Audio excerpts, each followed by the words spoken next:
ద్విచక్ర వాహన చోదకులు తప్పనిసరిగా శిరస్త్రాణం ధరించాలని హోంశాఖ మంత్రి నాయని నరసింహారెడ్డి సూచించారు. హైదరాబాద్ నారాయణగూడలోని జాహ్నవి బాలికల డిగ్రీ కళాశాల ఆధ్వర్యంలో నిర్వహించిన రాఖీ కట్టు హెల్మెట్ పెట్టు ర్యాలీని ఆయన ప్రారంభించారు. ఈ కార్యక్రమంలో విద్యార్థులతో పాటు పలువురు బుల్లితెర నటులు పాల్గొని సుందరయ్య పార్క్ వరకు భారీ ర్యాలీ నిర్వహించారు. ప్రతి ఒక్కరూ ట్రాఫిక్ నిబంధనలు పాటించాలని నాయని అన్నారు.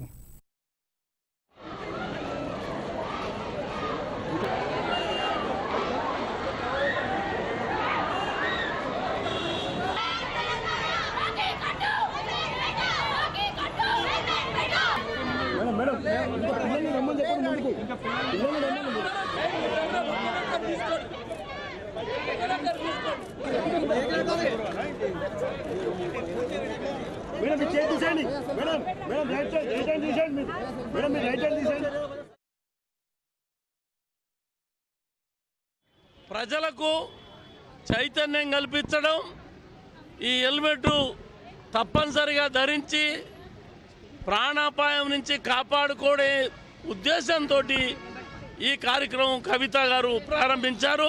ప్రజలకు తప్పకుండా చైతన్యం కల్పించి తప్పనిసరిగా హెల్మెట్ పెట్టుకునే అటువంటి పద్ధతిని అవలంబించేదానికి మనమందరం ప్రచారం చేయాలా.